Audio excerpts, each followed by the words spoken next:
Thank you for watching News Echoes. My name is Shegun Johnson, and we are going to bring you the best of news and analysis across the globe in a minute. My colleague has joined me in the studio. He is Mark from Milan in Italy. Mark Godwin, you're welcome to the program.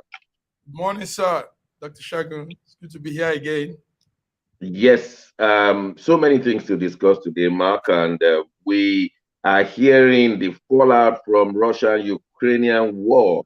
Like Putin and Russia were jittery because NATO was getting into Ukraine. Now, Sweden and Finland nations are also jittery for the kind of reaction Putin and Russia have done in Ukraine with the senseless war in Ukraine and killing and maiming and destruction of properties. It appears that the people of Sweden and Finland, they are afraid. For our viewers who never knew, Sweden and Finland never joined NATO, neither did they join European Union. They are following the policy of non-alignment so that they are free to take decisions either to the east or to the west. That is to say, they're not committed to communism or capitalism that we find in the Western Europe or the communism that we find in Eastern Europe. They've been staying neutral until now. As we speak, we understand that the government of these two countries are submitting their papers to join NATO. But Mark has been following this issue. Mark, what have we got lately? Yes, Dr. Shagun, thank you very much. It's a serious thing happening, Dr. Shagun. Let's take note, first of all, where these two countries are, Sweden and Finland. Sweden and Finland are up north of Europe. And they never actually, like you said, they never intended to be part of any alignment. But the way things are going, it is becoming imperative that they put themselves into an organization. And this morning, Sweden and Finland finally applied to join NATO. The NATO Secretary General, that's Jens Stoltenberg, is attending a ceremony this morning to mark the Sweden and Finland application for their membership in Brussels. The meeting is going on in Brussels. And they submitted the application to join NATO. NATO, as we know, is one very strong organization, strong, military alliance, yes. Military alliance. And this will be one of the biggest geopolitical consequence to date in terms of the Russian invasion of Ukraine. The Secretary General accepted we call those two countries Nordic countries, and he has accepted their membership. They will now be looking into ways of collaborations and how to make sure everything goes smoothly. As of yesterday also, there were some reaction from Russia, but the Finnish president, Sulia, and the Sweden Prime Minister also, Magdalena, all said that they are not budged by Russia's reaction. So the whole thing is playing out well, like they say. The security interests of all these allies is being taken into account, and a lot of work is being done to make sure that there's a rapid arrangement that will keep them in check in case Russia begins to act funny. So the NATO alliance is a strong one. It's a good one. As of yesterday also, Turkey was saying something because Turkey is a member of NATO, and Turkey was not in support of that application actually. So I'm interested. Why is Turkey saying they're going to oppose Sweden? What's the big deal? What's the geopolitical factor behind this one? There's a geopolitical factor behind it. Very correct. And one of the reasons is that Turkey enjoys some benefits and some security from NATO. Now, with this Nordic country joining, some of those benefits and advantage will reduce for Turkey. Yes, it will reduce. So Turkey also wants to. You see, what is happening here is Turkey is trying to be more of selfish. Let's put it that. Let's put it simple. Turkey is trying to be selfish. Yes. So Yeah. those advantages will reduce, and Turkey says he's going to stand again. He's going to put his own vote against that application, but it's still going on. This Yeah. morning, everything is going on smoothly. America is also happy with what is happening, and most countries of NATO are also welcoming the idea. So let's see how it plays out before tonight. Some occurrences, some things, updates will be coming. I think there are some seismic movements with this Yes, on the go today. Some tremors and Ramos. Dr. Peter Anyemeka, all the way from Abuja, Nigeria. We welcome you to the program. And Yeah, as the yes, sir, welcome, sir. As the thank you. head of Thank you. diplomacy school, we're talking about the Sweden and Finland rushing to NATO. And one will think that, are you out of your mind? Are you not ready to face Russia? Are you seriously ready to face Russia? But the British government has gone ahead to have an alliance, a military alliance with Finland to say, if anybody attacks you, he has attacked Britain and we're coming full force. That was the first step. And I'm sure this will have been extended to Sweden. So we're having issues here. NATO, the might of NATO is now backing, and you wonder what's going on. What's the big deal? Is everybody afraid of Russia? And what is Russia also afraid of? Please help us put on more light. Why all these movements? Why are they fighting at a time many people are hungry? Yes, the world has come to a particular spark now, and we're all in it. I just listened to what the massive man in Milak was saying about Turkey opposing Finland and Sweden. Yeah. There is just one basic reason, and I hit in the head. There are countries that are opposed to terrorist countries, and they don't hide it. So when Turkey pretends to be a nice guy, we all know who they are. The fact that the entire world is still dealing with them does not mean that we don't know what they have done to the world. So Finland and Sweden, they have been very openly opposed to Turkey. So Turkey is now saying, if these guys come and join NATO, NATO is vibrant. Come on, let's not play with NATO. NATO is the world police for almost everything you can think about. So what we're looking at now is a very strong alliance between countries that are forward moving, going in the direction of the future. And then Russia, with its might, the world let Russia be what it is. They let Russia be what it is because everybody kept quiet while Russia built its own arsenal, became its own country because of its own wealth. So what they are doing now is it's crazy. If you know the number of people who support Russia from outside Russia, you'll be sounding crazy, even in Africa.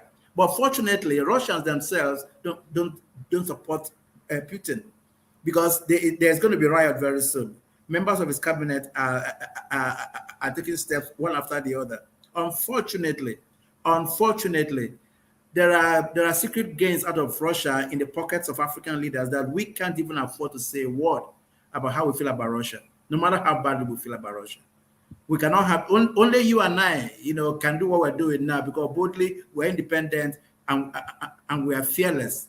But government officials out of Africa cannot say one single word against Russia. All they are thinking about now is how to resolve the problem in Ukraine with less people dying. But that Russia will continue. Yeah. Yes. Nobody. There is no African leader that I know today, till this moment that they were speaking, that has been able to voice any opposition against what Russia is doing. We are saying this. We are being humanitarian. We are being what's it called? Ethical about it. But none of that is. Even the fact that only a letter of thank you went from NIDCOM to Nigerians who are helping Nigerians out. It's a shame. because you don't just say thank you. I'm not saying why you're saying thank you. Nobody is saying anything about why they left Russia in the same place. Why they ran away from Ukraine in the same place, in the first place. So when you think about all of this, you're asking yourself, is Putin really that strong? Does he have all the might to destroy the rest of the world? Dr. Sita, what you just said, only the initiated can understand. Because it's not that you are speaking in tongues, but those head of states in Africa, they are scared to speak against Russia. These heads of states, they know that America and the West, they always do their own on national interests. They don't care who you are. And Russia, at various times, have come to help these African countries. So when you talk to people like Mandela in those days, and they say, why are you not against the communists? He said, I cannot, because they were there to help me. When Ojukwu was winning the Biafra-Nigeria war, the British were on the side, the British and the France, when the war started, were on the side of Biafra. Now, as soon as Russia decided to team up with Nigeria through Egypt, pumped in a lot of ammunition, and Nigeria was winning the war, Britain withdrew from supporting Biafra. And so a country like Nigeria will remember how Russia gave them ammunition and they won the war. So how could he speak again? The scenario may represent itself. So you have to think again and again before you side or oppose Russia. And this is the challenge that you are trying to speak in tongues. Only the initiative. Yeah. Let me also say that Ankara. One of the reasons Turkey is also giving what they are hiding on, apart from what we've said, Turkey is claiming that Finland and Sweden supports the Kurdish militant group. And these Kurdish people also, as we know, have been ostracized in Turkey.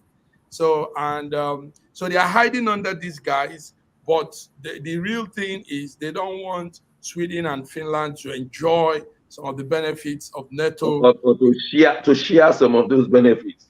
Yes. That's it. Coupled with. Wow. Well, we will see how it turns out by the end of today and indeed by the end of the week. But I believe that America and Britain will be able to persuade Turkey to Pablo, and let things, because at the end of the day, the interest of NATO is that nobody rises up in Russia and say he has taken over the whole world. I mean, Hitler tried it. So nobody can say, oh, one man cannot stand up and say, I'm taking over the world. Anyone can rise up one day and say, I'm taking over the world. It's not an ambition, yeah. I cast up ambitions, yes. Let's also state that Finland borders not too far away from Russia. So it's a very, very strategic and very, very crucial alignment that is happening. This will put NATO in a real strong strategic and strong, Yes, on Russia, because we're talking about not too far distance between border town of Russia and Finland. So it's a very, very crucial thing that is happening. And maybe, who knows, maybe this could bring an end to the war and to all these human crises happening in that region for now. Well, the Cold War too has started, hasn't it? Because the East and the West, they are at loggerheads now, serious one. But like Dr. Sita rightly mentioned, all the African countries are sleeping in that regard. They just don't want to get committed. Well, we'll leave it at that, and we'll come back and report next week on what's transpired. Let's just go straight to the most populous country in the whole of Africa. 1 out of every 40 black men is a Nigerian. And so we have to take Nigeria seriously. 1 out of every 4 Africans is a Nigerian, so we have to take Nigeria seriously. Unfortunately, there are so many things happening, and we just want to see how far our own analysis will help people have an informed opinion and try and help with the administration of Nigeria. That's what we do here. We bring out the issues, we analyze them, and then we allow the people to decide, maybe on the day of election, or maybe on the day when they make up their mind to help the governance apparatus in Nigeria. I'm glad that Dr. Sita is here with us because we learned that there was Sokoto uprising when two men who killed that young lady, Deborah Samuel Yakubu, a few days ago, and they were arrested, they were charged, and people now came out for in a big way that we've never seen before, asking that they be released. Lawyers are now sad. Nigerian lawyers said they are very sad that they have charged these two men on a flimsy excuse of inciting people, that they did not charge them for murder, they charged them for inciting the people, and that is not the right charge. So there was this group of lawyers who wrote the governor of Sokoto State, Tambua, and say, how could you, how dare you say that there was, I mean, the way they have charged these two men? Well, let me leave it to our man in Abuja. Tell us exactly what is happening on since the killing of Deborah and the rigmarole. People saying I am against it, I'm for it, and it's unbelievable. But Dr. Sita, please help us out to see what's going on there. Let's start from where we can connect the dots. We are in a mess. Whether we see it well now or we're thinking about it as something that we can decide about tomorrow, Nigeria is in a quagmire, and this is not a joke. What we have seen in the last 7 days is critical to our demonstrating our sovereignty to the rest of the world. At some point in our entire existence, people will not come close to Togo because it's close to Nigeria. It has happened before. What happened in Sokoto is so clear. It has become an index to a rough plan that has always been there. Look at the simple story, Dr. Shegun. The simple story.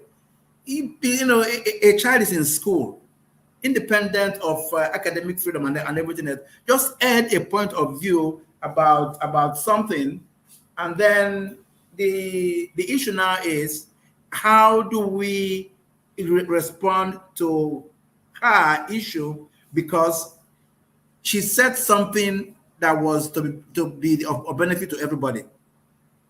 They just took one part of it, exacerbated it, and pursued her and killed her. After killing her, the law went on course to be able to do something about what has happened. I know what happened. People just went on rampage. I'm putting the summary out because the idea, what we feel here, living here in this country, is that safety has gone south. We don't have it anymore.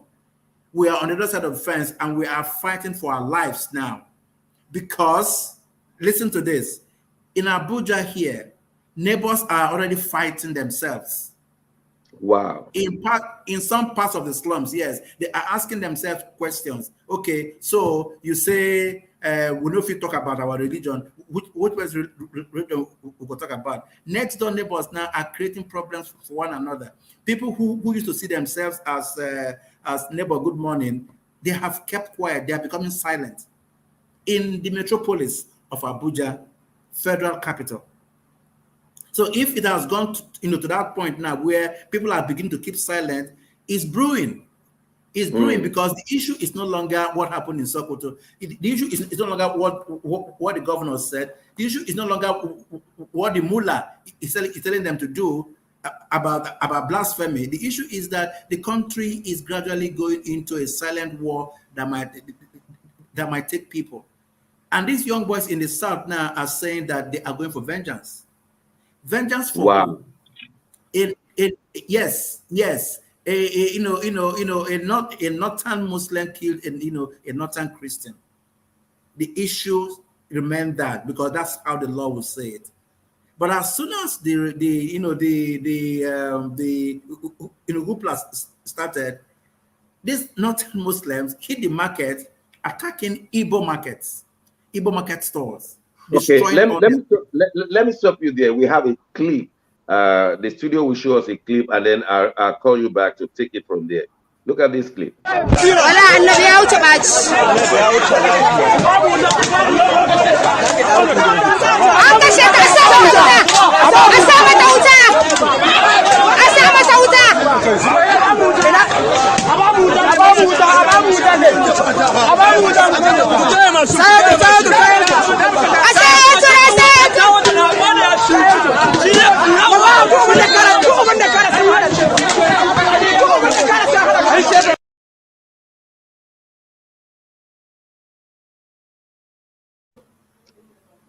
Now, that was the barbaric murder of Deborah. Mark in Milan, we just watched that gruesome killing, unbelievable, and the people are now reacting. And unfortunately, we have not had some politicians react. I'm talking of people like Tinubu.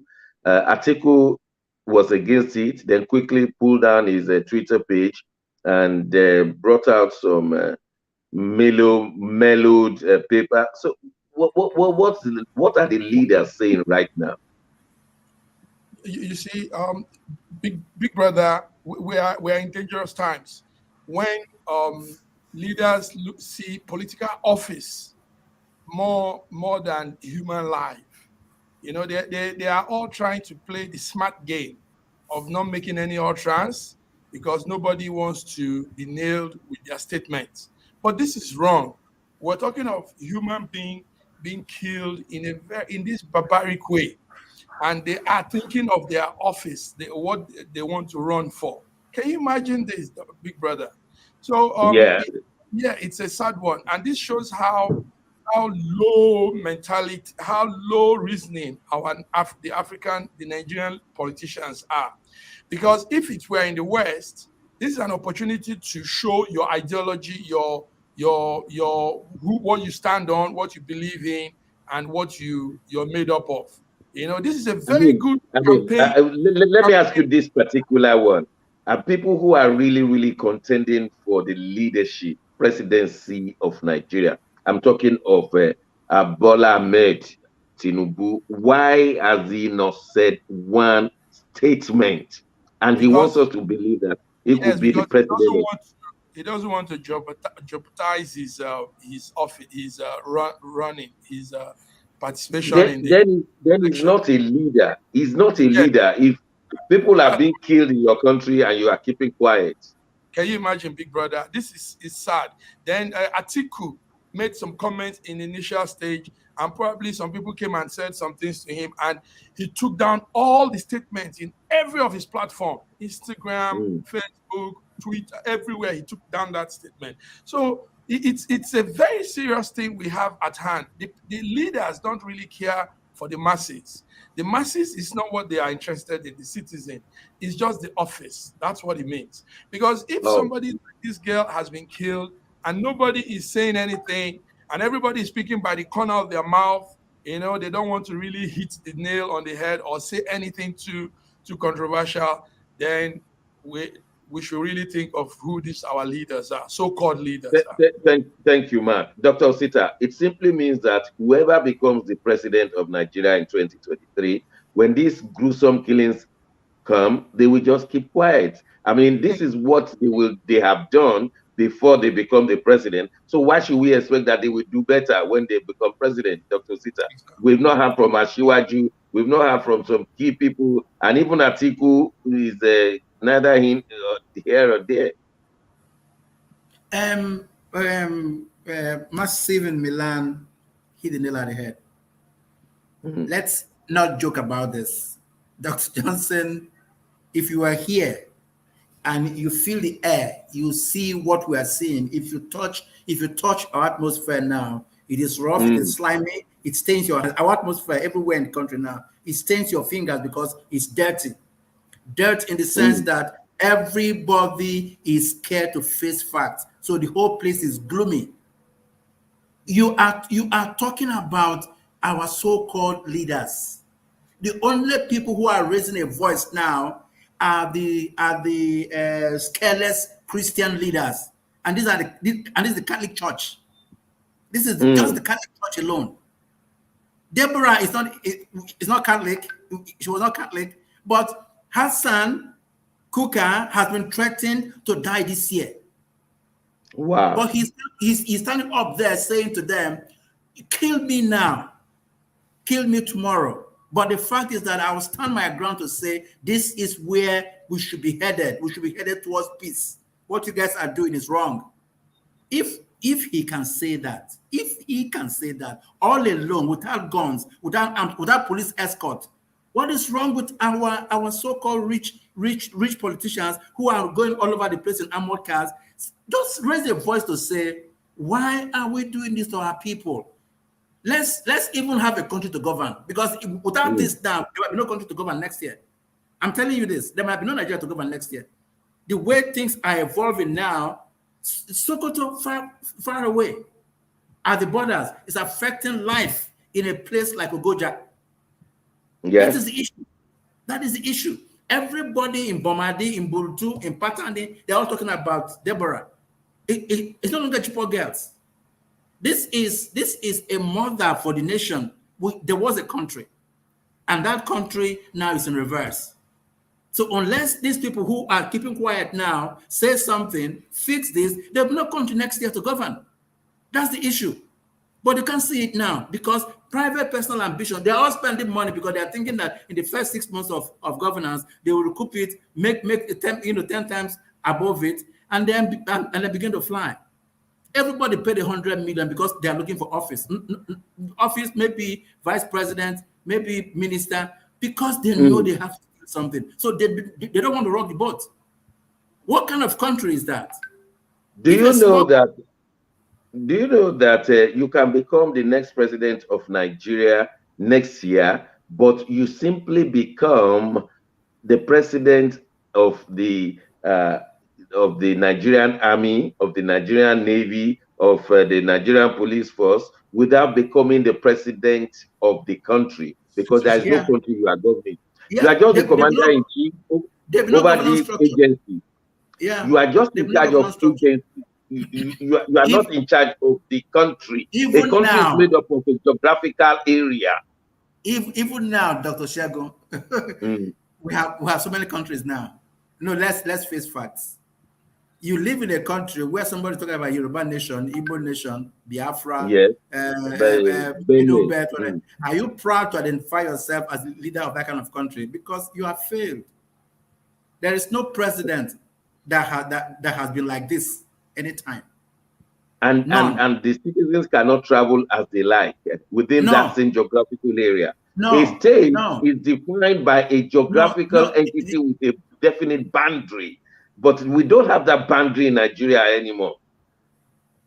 Yesterday, I was told that Abuja, Kaduna, 20 people were abducted again on Abuja, Kaduna Road yesterday. Yeah. And so you tend to wonder, where is the country? Where is the country? Somebody wants to be the commander-in-chief of the military forces and the agencies and on top of the oil, but not necessarily governing a geographical entity. Mark, I don't know what you have to say before we go on short break. Dr. Sita said it all. The man coming in is just coming to be the president of the various security arms organization and not the president of the citizen. So they need to think about this. But it's a shame also from the human point. We're not talking of politics now, that leaders, people we look up to, at times like this are not making any impact statement about issues that concern the ordinary people. It's a shame. So they should really put their head under their legs for this, because it shows how weak they are. They can't. They are not man enough. They are not they are not capable of ruling people if they can't stand up. They comment. All right. Thank you, Mark. We'll go on a short break. When we return, we understand that Kano is boiling again. A primary school was bomb blasted only yesterday, and the whole place was in disarray. We will be showing you clips from Kano, and then we will look at who is fooling who in the APC. Tinubu ready to leave APC. Don't go away. We'll be right back.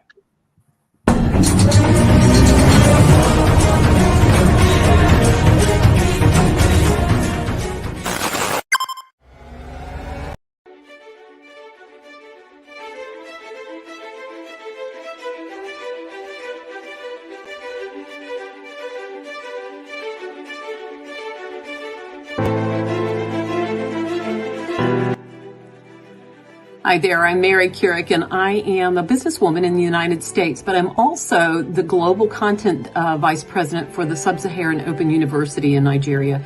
I could not be prouder to work with Dr. Osita Anamika and his team on helping to create not just entrepreneurs and skill-based talent that will get out into the workforce and make a living for themselves, but also young leaders. And to that end, with this integrity-rich university environment that's accredited now, and it's just an amazing opportunity for anyone there of any age to jump on board and learn, we want to let you know about a new offering that we have. We have a global governance and diplomacy course now provided by a whole team of people that crosses several countries to put together these resources and lots of great information for those of you who might be on the path toward public service and diplomatic service, NGO leadership, that sort of thing. We hope that you will walk through this open door and enjoy.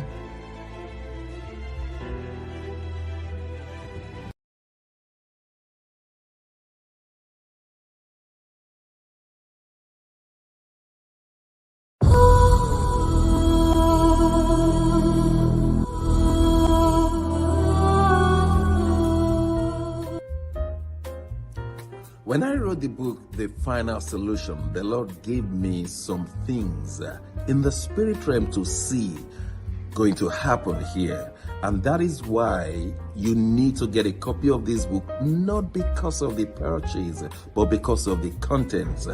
We've not spent 2 weeks. Now we have seen the problem in Ukraine, Russia, and Belarus, Donetsk, Luhansk, and all the other surrounding nations, talk less of the Western countries and the Eastern countries. We want to pray that this stops where it is. Some people are even imagining a third world war. I pray that there'll be no third world war, but we need to know the solution to all of these problems, and they are well packaged in that book, The Final Solution. The amount of money is next to nothing. Go to Amazon and buy this book. Go to the Kindle, go to KDP and buy this book. It's very important. So it is in Amazon and Kindle. And of course you can purchase the paperback, but it's not about the money. It's about the contents to have solution to Ukraine, to Russia, to the West, to the East, and indeed all parts of the world. Do get a copy and let's start operating the solution of God to our time.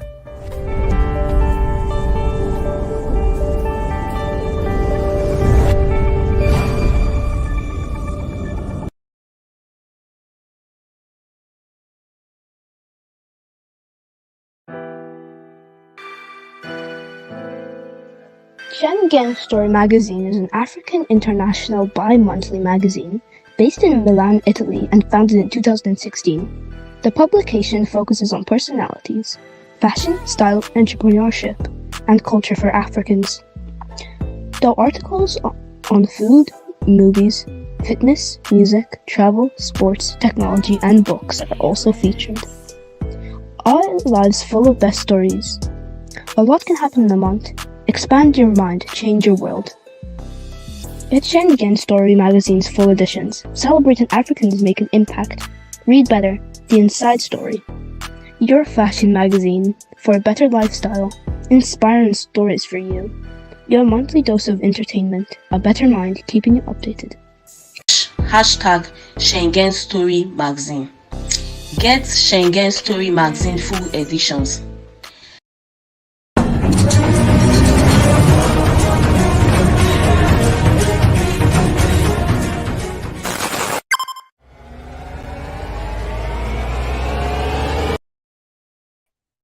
Thank you for staying with us at News Echoes. We continue with the analysis of issues that have happened around the globe. I'm so glad you're watching. As if the problem in Sokoto was not enough, we were told of bombing in Kano. So many stories have come up, but what is definite is that there was a bombing in front of a school in Kano. The school is called Winners Chapel Primary School, and many of us will know that that's a Christian school within the Savongeri area, which means where Southerners are living in Kano, especially Southern Christians. Now, many people were killed. So far, we were told 9 killed, that's official, and others injured. But let's have a watch of this clip of what happened in Kano. Let's take a look at what happened in Kano before we...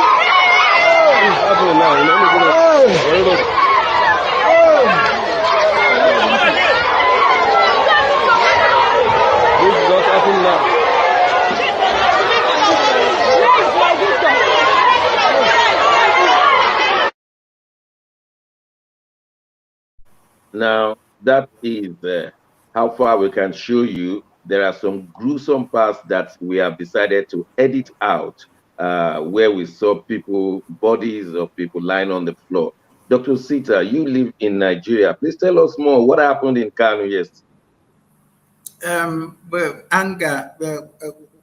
Well, to start, people are getting angrier in our country because we wish we were dealing with very honest people. Somebody in authority would say that a welder was welding with a gas cylinder, and it exploded. That does not explode like a bomb. I have seen a gas cylinder run away. It flies away because that's what it does. It propels itself and flies away and destroys things. Maybe hit a glass in a building. Maybe destroy the wall of a building. But this was a bomb blast, an implosion, an explosion. It took freckles and fibers. It was just there. And the story that we heard here about 5 hours after that was that there were suspicious movements of people who were trapped in massive explosives, like suicide bombers.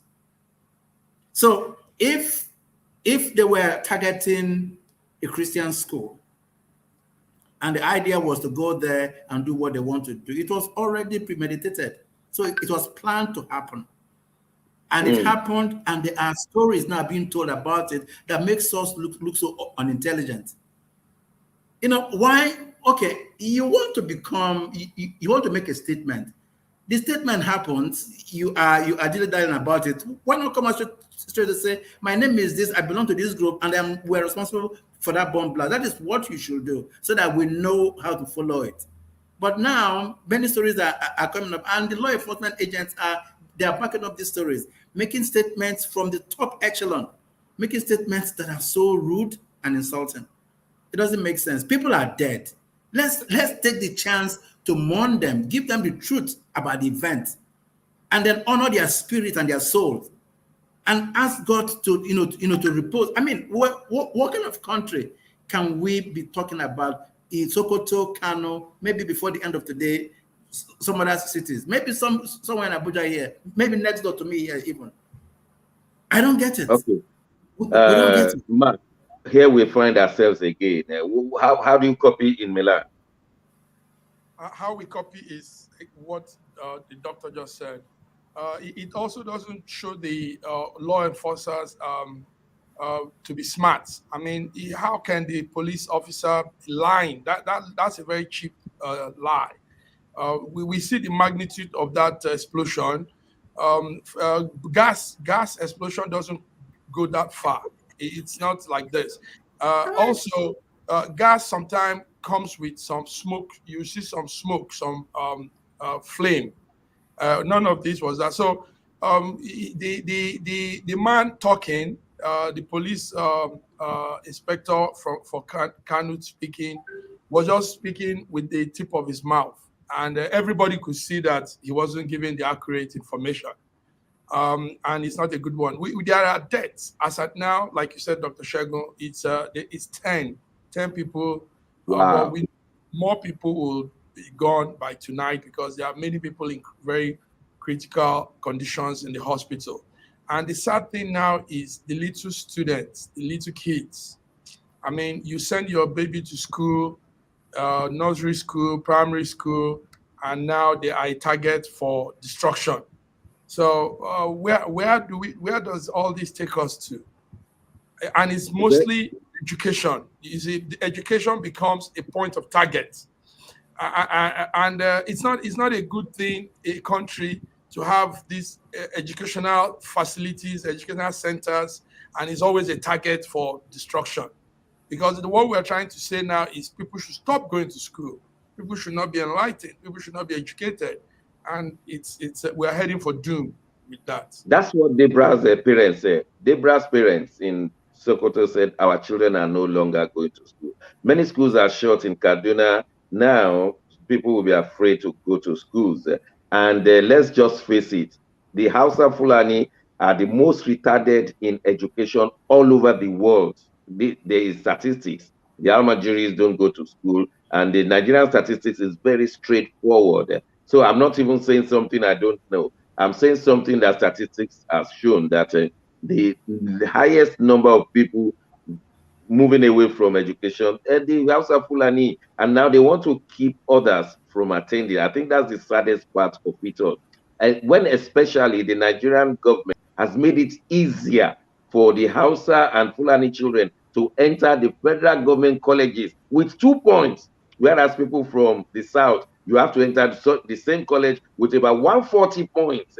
The Hausa Fulani have been given a chance to enter university with lesser points, unlike the Southern counterparts. So the government is making it easier for the Hausa Fulani to go to school, but within themselves, they're making it more difficult for all people not to go to school. I think that's what we're... Dr. Osita, we have to move on to other issues, but do you have any final discussion on these Kano Mizab?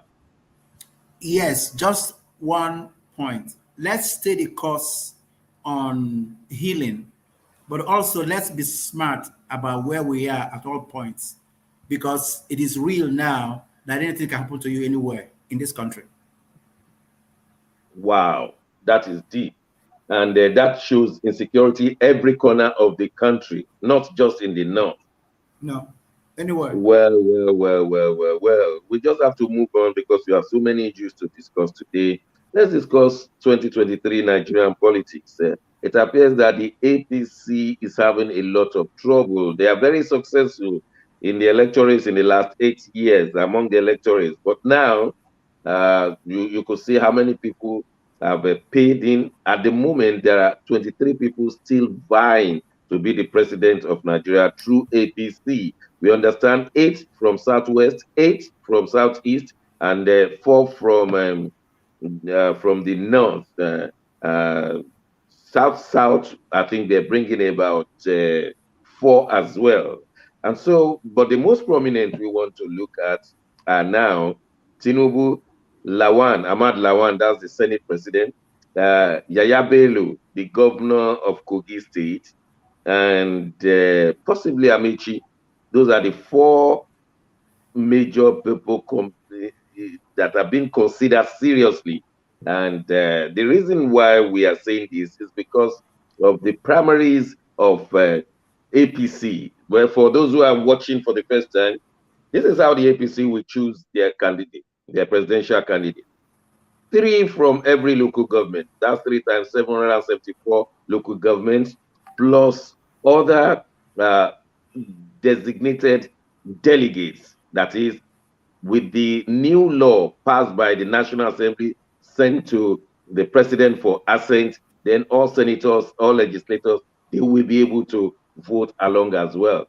So with the 3 delegates, there will be 2,000 from 2,000 plus from the south, sorry, from the north, and then 1,000 plus from the south. So we're looking at 2057 plus 1038. In any case, these figures are being put there, plus those legislators who will and governors who will now vote. And people have said that that has been done in favor of Ahmad Lawan and Yaya Bello. Now, don't laugh when I mention Yaya Bello, but anything could happen in Nigerian politics. Both Yaya Bello is from the northwest, Ahmad Lawan is from the northeast. And the story is that the northeast has never produced any president. So they're just like southeast that has never presented any president. So there could be arguments. But more importantly is that APC is moving away from zoning. They say let it be by merit. And the Southerners are afraid of merit. And so the Southerners will say we are not afraid of merit, but we are afraid of rigging. And that in any case, zoning is also an equally good thing. We've been zoning all these years until now. Well, Asiwaju Tinubu just said 24 hours ago that he's not afraid of anybody. We understand that one of his closest associates have said that as soon as they know that Asiwaju is no longer the APC candidate, they are going to another party, possibly SDP. As a setback for Asiwaju, his own DG campaign, Director General of his campaign, has gone to NNPP, another party led by Kwakwanso. So we're seeing that this may not particularly be in favor of the Jagaban. But let me hear from my colleagues. Let's start from the man in the hot seat of Abuja. Dr. Sita, what are your reads on this? My first laugh is that SDP actually called Tinubu and said to him, tickets are not automatic in SDP. Can you imagine that? I didn't know that. I thought I could go to SDP and become their candidate. Last week, they said to Oga, if you come or if you want to, but presidential ticket is not automatic. You have to fight for it. Wow. And that means so many things. He has to start all over again to rebuild the party. And there have to be signs of rebuilding the party the way he built APC. That's the point. So you cannot just leave us, go away and come back now and say, it's not automatic. So if that, beginning with that, if he has that as a problem, and his major man, the front liner for his campaign, is in an opposing party, the man is in for surprises. You know why? Because APC has a way of capturing dissidents. You see what will happen? Just watch. As soon as he goes to any party now, they will go there and poach. APC will pick up every good hand in those parties at any price because they have the money to pay for it. Yes. So when this is the chess game. When that happens, and it happens close to primaries, the man will run helter-skelter, his health will deteriorate, and he will stand shaking.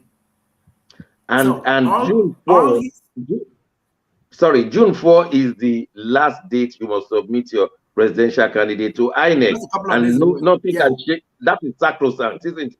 Yes.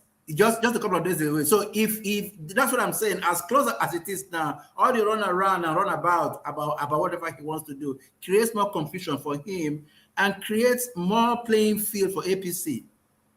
Because the issue we're discussing now is a party, APC, a party that does not care about you. If you if you are not bringing in the numbers as determined by them, can you imagine a party like APC? The president who leads the party from the political perspective has not personally said anything to them as a member. Everything you hear that the president is saying about APC is written by his press hands. There is no, politicians, they are known, politician is our personal touch. High touch at all times. He has not personally done anything for the party in person, like say They just finished elections now. Adamu became whatever. He goes and then shakes hands or hugs Adamu to say congratulations. No, it is written by additional. Written by additional. The president congratulates you. Written by additional. What kind of party is that?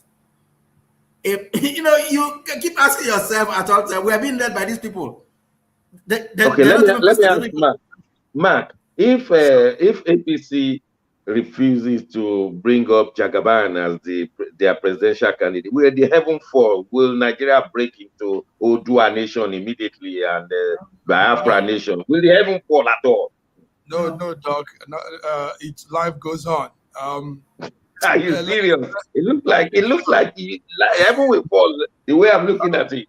Let's take note that other things are also happening in the political scene in Nigeria, and everything also is relevant. Everything is tangible. Everybody's also maneuvering, playing their own game. Yesterday, the Vice President Osibajo was given a leadership award, and this is like a boost to his own campaign too. And also, we have the court that is discharging a restraining order from sacking Emefiele, the CBN governor, over his own presidential ambition. So every of these things is weighty on its own. So I don't see Jagaban being the one taking all the whole shine. No. Let's also take note that the AFDB chairman, president, Dr. Adesina, is also saying that he's not contesting, but we're still watching him, and we are still looking at some things happening there. So a lot of things are happening in Nigerian political scene. Jagaban is just a bit of it, but he doesn't make the total. So I don't think anything too heavy will happen. Whatever happens to him, life still goes on. Jagaban is not. Take note that more of his influence is just there in the southwest. So he has not even penetrated the south and the southeast.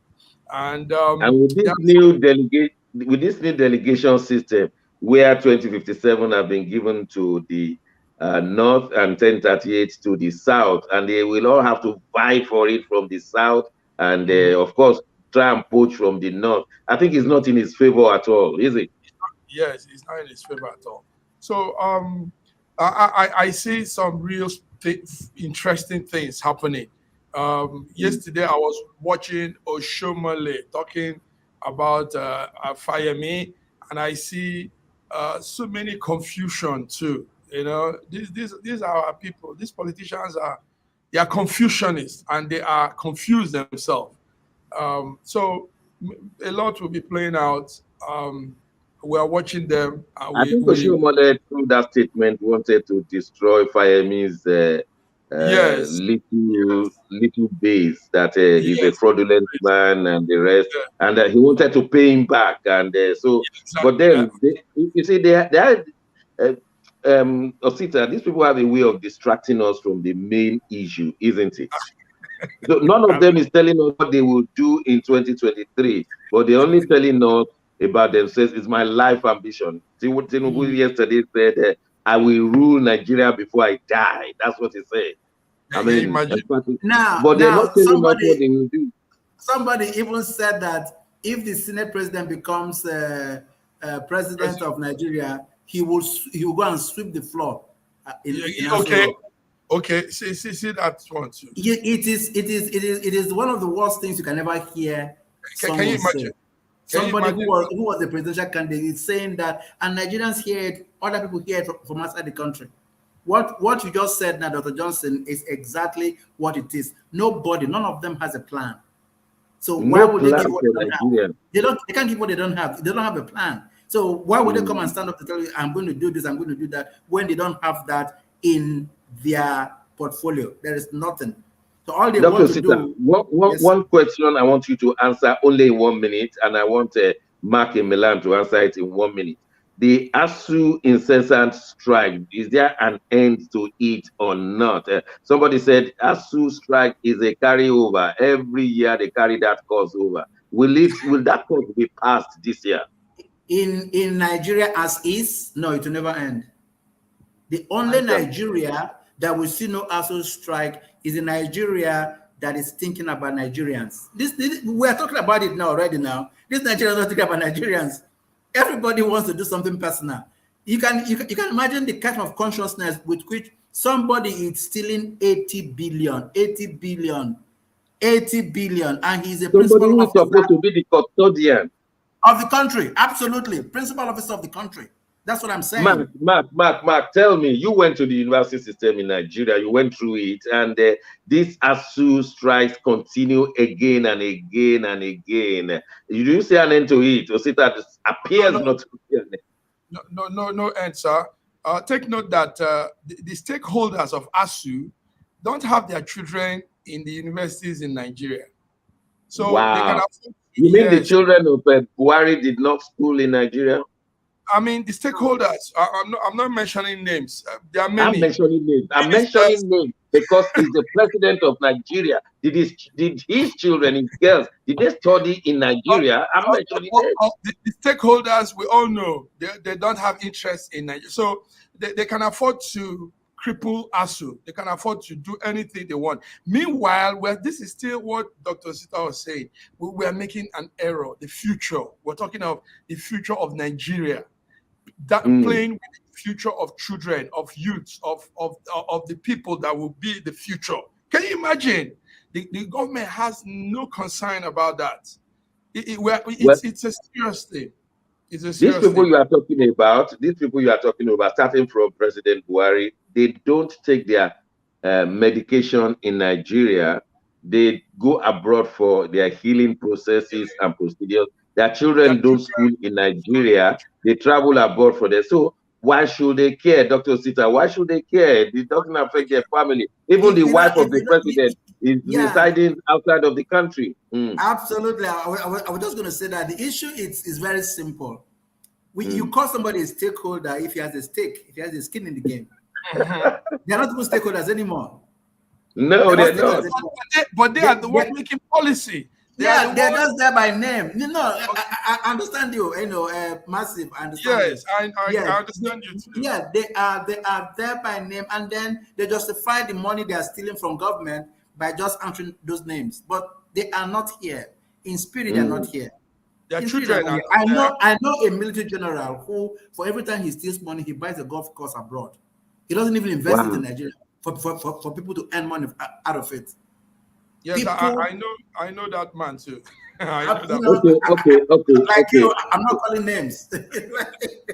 Well, where we have facts, we will call names. Where I have facts, it is a factual thing that President Buhari did not send his girls to Nigerian university. They graduated above. It's a fact that the first lady in Nigeria went to reside in Dubai. It's a fact that governors' wives went to do a bad day party for Aisha Buhari in Dubai. I mean, these are facts, and it's a shameful thing to the. It's a fact, Dr. Johnson, that the president's wife came in a presidential flight to feed APC powers. It's a fact. Wow. You see, we cannot run away from this fact. She came in a national carrier. Private national carrier, to feed APC party stalwarts. It's a fact. Well, viewers, that's how far we can go today. My name is Sheikh Johnson. Thank you, Dr. Sitani Emeka from Abuja. Thank you, Mark in Milan. Thank you, the crew in Italy that is beaming us to the rest of the world. Next week, we'll be bringing you the latest in facts, in figures, and analysis. We thank you for watching. We'll be with you definitely next week, inshallah, as they say, by God's grace. God bless you.